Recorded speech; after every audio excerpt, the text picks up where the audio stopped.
Baik, Assalamualaikum warahmatullahi wabarakatuh. Selamat pagi, Ibu dan teman-teman. Yang kami hormatin Ibu Azza Nuzula Putri selaku dosen pengampu mata kuliah strategi pembelajaran biologi.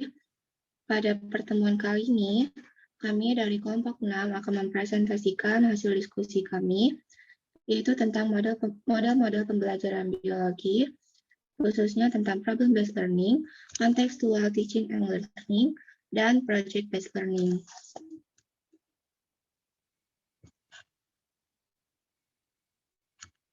Next slide, Sir. Baiklah, sebelum memasuki materi, saya akan memperkenalkan anggota-anggota dari kelompok 6. Yang pertama, ada saya sendiri, Jilan Zahwa Salsabila, selaku moderator dan presentator. Yang kedua, ada Lisa Mesinta, selaku presentator. Dan yang terakhir, ada Mia Nur Tantri sebagai presentator.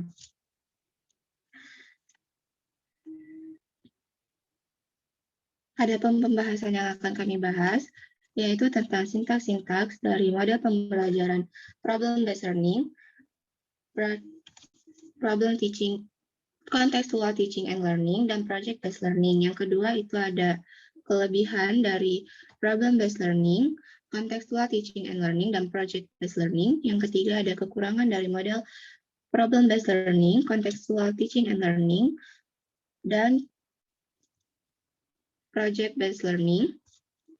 Dan yang terakhir ada identifikasi karakteristik materi, metode, dan pendekatan dari problem-based learning, contextual teaching and learning, dan project-based learning. Baiklah, materi pertama tentang sintaks-sintaks dari ketiga model pembelajaran tersebut yang akan dibahas oleh rekan saya, Mia Nur Tantri. Kepada Mia, saya persilakan. Baik, terima kasih moderator. Di sini saya akan menjelaskan mengenai sintaks. Yang pertama, sintaks dari model pembelajaran problem-based learning. Yang pertama, ada fase orientasi peserta didik pada masalah. Pada fase ini, guru menjelaskan tujuan pembelajaran, menjelaskan logistik yang diperlukan, mengajukan fenomena, ataupun mendemonstrasi cerita untuk memunculkan masalah, memotivasi peserta didik untuk terlibat dalam aktivitas pemecahan masalah. Lalu aktivitas pada peserta didiknya, peserta didik diberi permasalahan oleh guru. Lalu ada fase mengorganisasi peserta didik untuk belajar. Guru membagi peserta didik ke dalam kelompok, membantu peserta didik mendefinisikan dan mengorganisasikan tugas belajar yang berhubungan dengan masalah.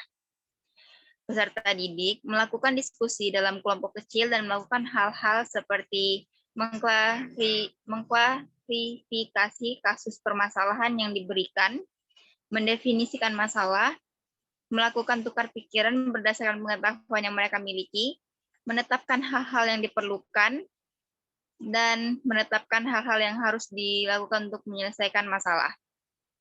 Lalu ada fase membimbing penyelidikan individu maupun kelompok. Guru mendorong peserta didik untuk mengumpulkan informasi yang dibutuhkan, melaksanakan eksperimen dan menyelidikan untuk mendapatkan penjelasan dan pemecahan masalah. Peserta didik melakukan kajian secara independen berkaitan dengan masalah yang harus diselesaikan. Dan pada fase mengembangkan dan menyajikan hasil karya, guru membantu peserta didik dalam merencanakan dan menyiapkan laporan, dokumentasi, atau model, dan membantu mereka berbagi tugas dengan sesama. Peserta didik kembali kepada kelompok problem-based learning, semula untuk melakukan tukar informasi, pembelajaran teman sejawat, dan bekerja sama dalam menyelesaikan masalah. Dan peserta didik menyajikan solusi yang mereka temukan. Selanjutnya ada fase menganalisis dan mengevaluasi hasil proses pemecahan masalah. Di sini, guru membantu peserta didik untuk melakukan refleksi atau evaluasi terhadap proses dan hasil penyelidikan yang mereka lakukan. Peserta didik dibantu oleh guru melakukan evaluasi berkaitan dengan seluruh kegiatan pembelajaran. Hal ini meliputi sejauh mana pengetahuan yang sudah diperoleh oleh peserta didik, bagaimana peran masing-masing peserta didik dalam kelompok. Selanjutnya, ada sintaks dari model contextual teaching and learning.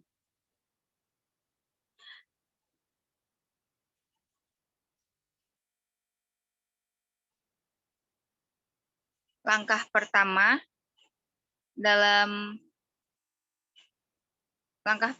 adalah modeling. Di sini guru akan mengutarakan kompetensi dan tujuan, bimbingan dan motivasi. Tanamkan pola pikir bahwa para siswa akan lebih memahami pelajaran dengan belajar secara mandiri, menemukan ilmu secara mandiri, mengkonstruksi gagasan secara mandiri. Yang kedua adalah inquiry, terdiri dari pengidentifikasian, analisis, observasi, dan hipotesis. Lakukan aktivitas inquiry untuk berbagai teori dan konsep. Yang ketiga ada questioning. Langkah ini mencakup mengarahkan eksplorasi, menuntut, evaluasi, inquiry, dan generalisasi. Tanamkan karakter ingin tahu pada pembelajaran dengan bertanya. Yang keempat adalah learning community. Cakupan pada bagian ini adalah belajar kelompok atau grup. Siswa diminta untuk bekerja sama, melaksanakan berbagai aktivitas dan penelitian. Yang kelima ada konstruktivisme. Terdiri dari membuat pengertian secara mandiri, tesis sintesis, konstruksi teori, dan pemahaman. Yang keenam ada reflection. Pada bagian ini, siswa diminta untuk mengulas dan merangkum materi pada sesi akhir pertemuan. Dan yang terakhir ada authentic assessment. Ini merupakan proses akhir pembelajaran, di mana siswa dinilai dan menilai secara objektif, agar siswa bisa mewujudkan kompetensi yang telah disampaikan pada awal sesi. Selanjutnya,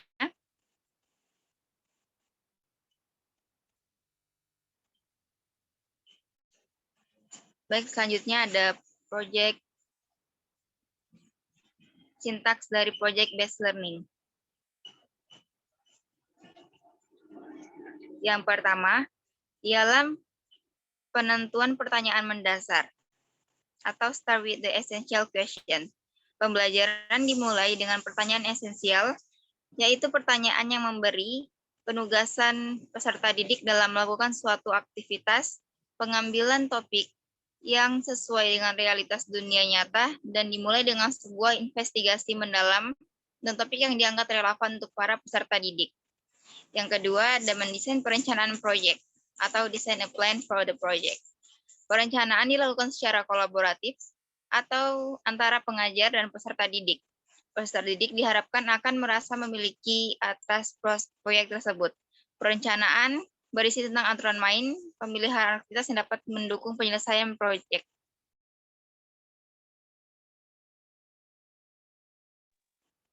Yang ketiga ada menyusun jadwal atau create a schedule. Pengajar dan peserta didik secara kolaboratif menyusun jadwal aktivitas dalam menyelesaikan proyek. Aktivitas pada tahap ini antara lain membuat timeline untuk menyelesaikan proyek. Yang kedua, membuat deadline. Yang ketiga, membawa peserta didik agar merencanakan cara yang baru. Yang keempat, membimbing peserta didik.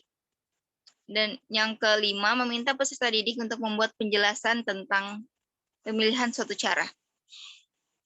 Fase yang keempat ada memonitor peserta didik dan kemajuan proyek, atau monitor the student progress in the project. Pengajar bertanggung jawab untuk melakukan monitor terhadap aktivitas peserta didik selama menyelesaikan proyek. Proses monitoring dapat dilakukan dengan menggunakan rubrik untuk merekam keseluruhan aktivitas penting. Yang kelima ada menguji hasil. Penilaian dilakukan untuk membantu pengajar dalam mengukur ketercapaian standar, memberi umpan balik tentang tingkat pemahaman yang sudah dicapai peserta didik, dan membantu pengajar dalam menyusun strategi pembelajaran berikutnya. Yang keenam, ada mengevaluasi pengalaman. Pada akhir proses pembelajaran, pengajar dan peserta didik melakukan refleksi terhadap aktivitas dan hasil proyek yang sudah dijalankan. Pada tahap ini, peserta didik diminta untuk mengungkapkan perasaan dan pengalamannya selama mengerjakan proyek. Pengajar dan peserta didik mengembangkan diskusi dalam rangka memperbaiki kinerja dalam proses pembelajaran, sehingga pada akhirnya ditemukan suatu temuan baru atau new inquiry untuk menjawab permasalahan yang diajukan pada tahap pertama pembelajaran. Baik, sekian dari saya kembalikan pada moderator. Baik, terima kasih kepada Mia. Materi selanjutnya tentang kelebihan dan kekurangan akan dijelaskan oleh rekan saya, Lisa Mesinta. Kepada Lisa, saya persilahkan. Baik, saya akan melanjutkan materi selanjutnya, yaitu kelebihan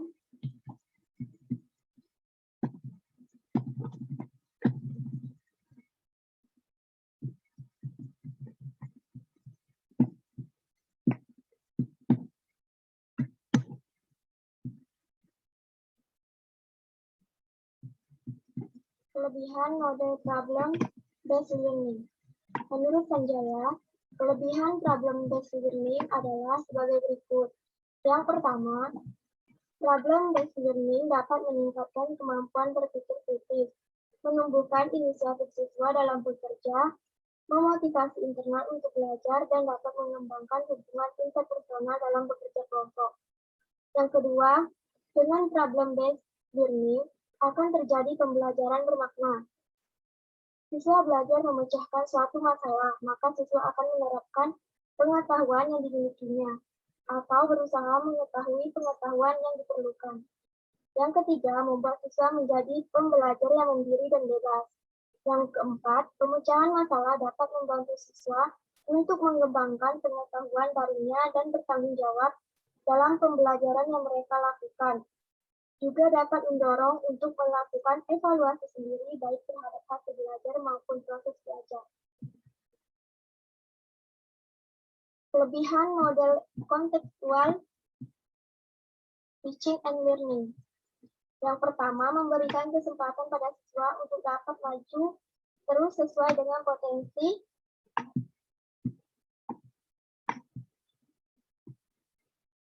yang dimiliki siswa, sehingga siswa terlibat aktif dalam PBN.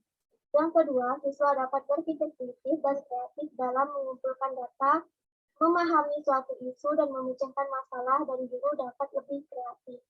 Yang ketiga, menyadarkan siswa tentang apa yang mereka pelajari. Keempat, pemilihan informasi berdasarkan kebutuhan siswa tidak ditentukan oleh guru. Yang kelima, pembelajaran lebih menyenangkan dan tidak membosankan.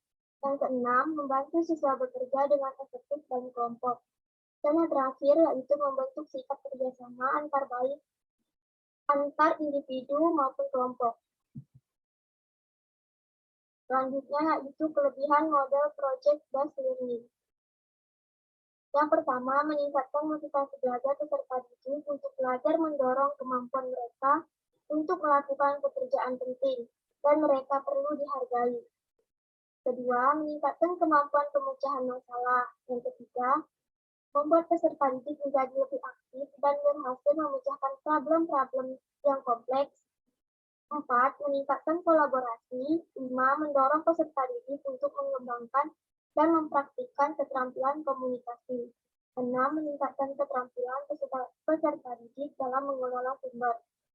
7. Memberikan pengalaman kepada peserta didik, pembelajaran dan praktik dalam mengorganisasi proyek dan membuat alokasi waktu dan sumber-sumber lain seperti perlengkapan untuk menyelesaikan tugas. 8.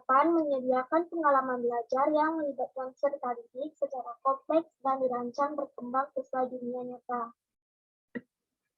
Yang ke-9, melibatkan para peserta didik untuk belajar mengambil informasi dan menunjukkan pengetahuan yang dimiliki, kemudian diimplementasikan dengan dunia nyata. Dan yang terakhir, yaitu membuat suasana belajar menjadi menyenangkan sehingga peserta didik mampu mendidik pendidik menikmati proses pembelajaran. Yang terakhir ada kekurangan model problem-based learning. Problem-based learning merupakan suatu model pembelajaran yang juga memiliki beberapa kelemahan. Menurut Sanjaya, kelemahan problem-based learning adalah sebagai berikut. Yang pertama, jika siswa tidak mempunyai kepercayaan bahwa masalah yang dipelajari sulit untuk dipecahkan, maka siswa akan merasa enggan untuk mencoba.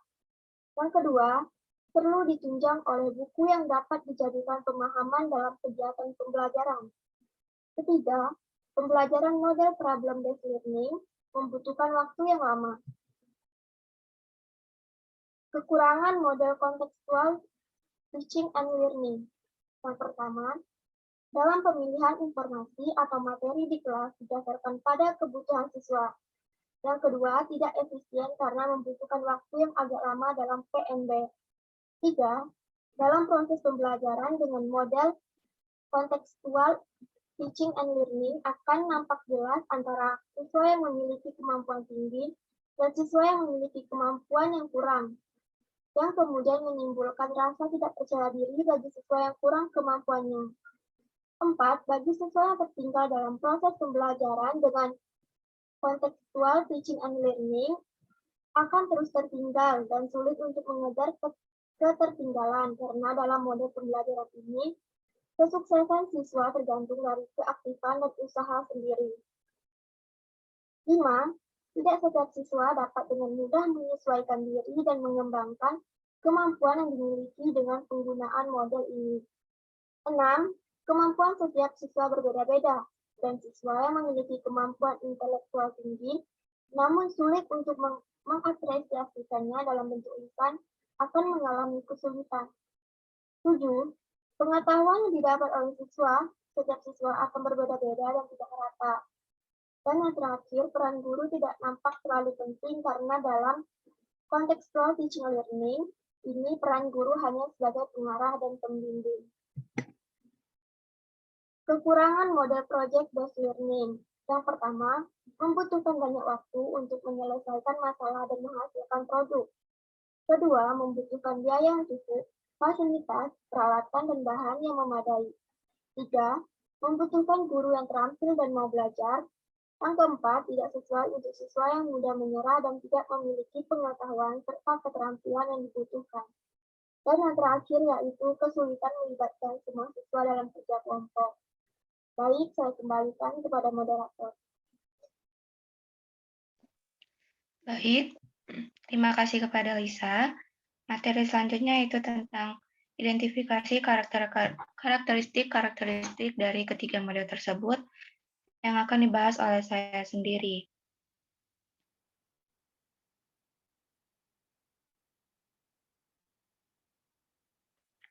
Yang pertama, mengidentifikasi karakteristik problem-based learning atau biasa disingkat dengan PBL. Barrow Min Liu menjelaskan karakteristik dari problem-based learning, yaitu yang pertama, learning is student-centered, yang artinya proses pembelajaran dalam PBL lebih menitikberatkan kepada peserta didik sebagai orang belajar. Oleh karena itu, PBL didukung juga oleh teori konstruktivisme di mana peserta didik didorong untuk dapat mengembangkan pengetahuannya sendiri. Yang kedua, authentic problems form the organizing focus for learning, yang artinya masalah yang disajikan kepada peserta didik adalah masalah yang otentik, sehingga peserta didik mampu dengan mudah memahami masalah tersebut, serta dapat menerapkannya dalam kehidupan profesionalnya nanti. Yang ketiga, new information is acquired through self-direct learning, yang artinya dalam proses pemecahan masalah, mungkin saja peserta didik belum mengetahui dan memahami semua pengetahuan prasyaratnya, sehingga dari sumbernya, baik dari buku atau informasi lainnya. Yang keempat, learning occurs in small groups, yang artinya agar terjadi interaksi ilmiah dan tukar pemikiran dalam usaha membangun pengetahuan secara kolaboratif, maka problem-based learning dilaksanakan dalam kelompok kecil. Kelompok yang dibuat menuntut pembagian tugas yang jelas dan penetapan tujuan yang jelas.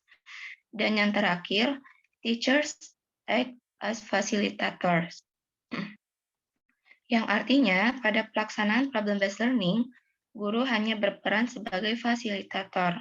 Namun, walaupun begitu, guru harus selalu memantau perkembangan aktivitas peserta didik dan mendorong peserta didik agar mencapai target yang hendak dicapai. Yang kedua, mengidentifikasi karakteristik contextual teaching and learning atau biasa disingkat dengan CTL. Menurut Wina Sanjaya, terdapat 5 karakteristik penting dalam proses pembelajaran yang menggunakan pendekatan CTL ini, yaitu yang pertama, dalam CTL, pembelajaran merupakan proses